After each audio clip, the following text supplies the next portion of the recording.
Parul university के placements का कोई रिप्लेसमेंट नहीं, इसलिए टॉप कंपनीज की फर्स्ट चॉइस। आप तो समझ ही गए होंगे। Join Parul university, Vadodara, Gujarat.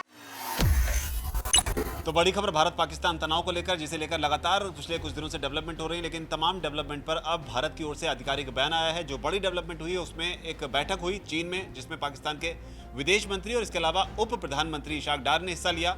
मुत्तकी, जो कि अफगानिस्तान के तालिबान सरकार के एक्टिंग विदेश मंत्री हैं, वो भी पहुंचे हुए थे।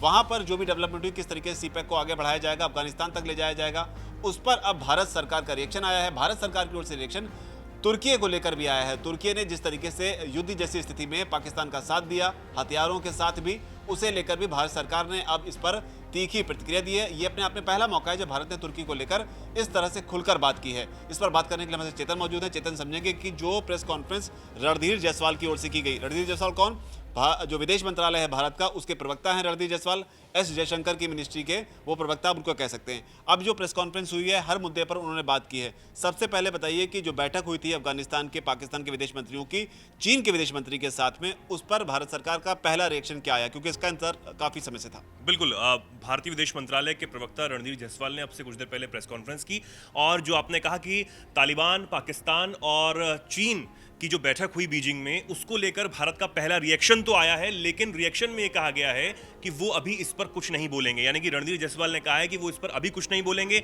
अब इस बयान में भी बहुत सारे सवाल आ गए हैं कि वो कब बोलेंगे, कैसे बोलेंगे और क्या बोलेंगे। इसको लेकर अब सवाल जो है वो खड़े हो गए हैं, क्योंकि टाइमिंग का खेल होता है सर।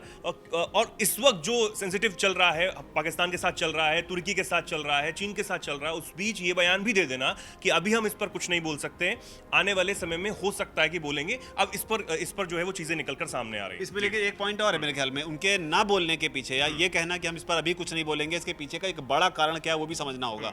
आपने एक खबर की थी जिसमें यह था कि एस जयशंकर की मुत्तकी के साथ जो है फोन पर बात हुई, और वो ऐतिहासिक बात थी। पहली बार ऐसा हुआ जब दोनों देशों के विदेश मंत्री आपस में बात कर रहे हैं, और अफगानिस्तान को भारत ने अभी तक मान्यता नहीं दी है। तो क्या भारत अभी अफगानिस्तान की वजह से, कि कहीं पर हम वो एलाई अपना मिस ना कर दें, उसको जज करते हुए अभी संभल कर बयान देने की फिराक में? नहीं, बिल्कुल इसको देखा जा सकता है, क्योंकि आपने जिस तरीके का जिक्र किया कि विदेश मंत्रालय स्तर पर पहली बार उस वक्त फोन पर बात की थी विदेश मंत्री डॉक्टर एस जयशंकर ने, और मुत्तकी की जो बातचीत हुई थी, उसके बाद काफी सारी चीजें निकलकर सामने आई थी। वो बड़ी बातचीत इसलिए भी मानी जा रही थी क्योंकि पाकिस्तान के लिए इसे सिरदर्द भी माना गया था। पाकिस्तान और तालिबान के जो रिश्ते हैं वो बेहद ज्यादा खराब है। चीन कोशिश कर रहा है कि उन रिश्तों को ठीक किया जा सके, लेकिन हम देख रहे हैं कि तालिबान भारत के प्रति बहुत संवेदनशील है। भारत को वो चाहता है कि उसके करीब आए, और ये भी चाहता है कि भारत सबसे पहले उसे मान्यता भी दे, उसकी सरकार को।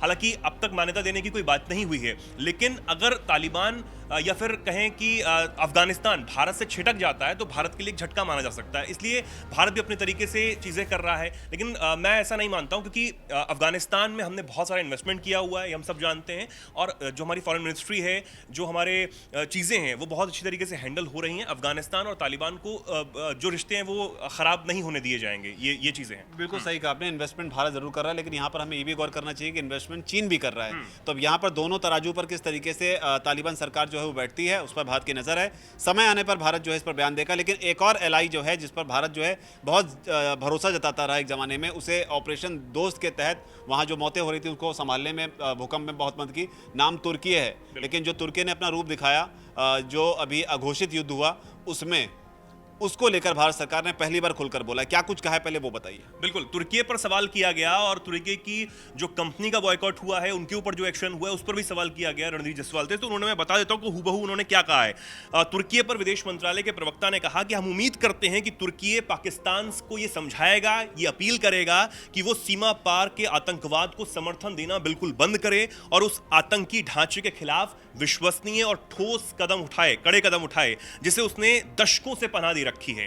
द्विपक्षीय रिश्ते एक दूसरे की चिंताओं के प्रति संवेदनशीलता के आधार पर ही बनते हैं। अब इस लाइन में बहुत बड़ा मतलब छुपा हुआ है कि अगर हम तुर्की से अच्छे रिश्ते चाहते हैं, और तुर्की अगर भारत से अच्छे रिश्ते चाहता है, तो वो उस आतंकवाद को, उस देश को समर्थन देना बंद करे, उसको समझाए कि एक देश को जो आप बार बार जख्म देने की कोशिश करते हैं, चाहे वो पहलगाम हमले से हो, 26/11 से हो, पठानकोट से हो, और तमाम जितने भी आतंकी हमले किए गए, उन सबको बंद करना होगा, आतंक को पनाह देना बंद करना होगा।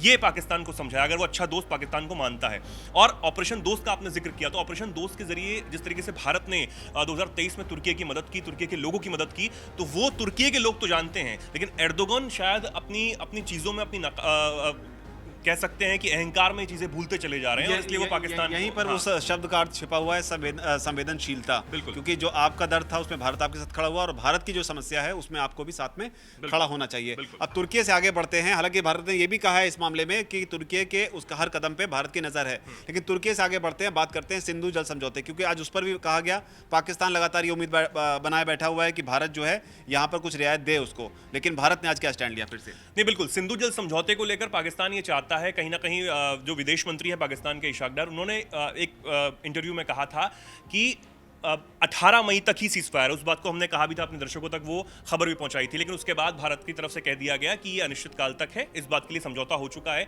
लेकिन उस वक्त जो इशारों में इशाक डार ये कहना चाहते थे कि सिंधु जल समझौते को लेकर दोनों देश बातचीत करें, टेबल पर आए, लेकिन अब रणधीर जायसवाल ने इस पर भी एक बार फिर से साफ कर दिया है कि सिंधु जल समझौते की जो चीजें वो तब तक स्थगित रहेंगी जब तक पाकिस्तान आतंकियों को पालना नहीं छोड़ देता है। यह साफ साफ कहा गया है, और यह भी कह दिया गया है कि पानी और खून एक साथ नहीं बह सकते। प्रधानमंत्री के शब्दों को उन्होंने दोबारा से कोट किया कि पानी और खून एक साथ नहीं बह सकते, व्यापार और तभी हो सकता है जब आतंकवाद पाकिस्तान की तरफ से बंद किया जाएगा, उसको समर्थन देना बंद किया जाएगा, यही उन्होंने कहा है। तो ट्रेड और टेररिज्म एक साथ नहीं चल सकता है, और पानी और खून एक साथ नहीं बह सकता है। इसको आप प्रधानमंत्री मोदी के आज ही दिए गए उस बयान से समझिए कि भारत इसे लेकर किस स्टैंड के साथ आगे बढ़ रहा है, जिसमें प्रधानमंत्री मोदी ने साफ तौर पर कहा कि रगों में खून नहीं सिंदूर बह रहा है, वो भी गर्व। पूरी रिपोर्ट पर आपकी क्या राय है, चेक कमेंट सेक्शन में से आप जरूर लिखें। धन्यवाद।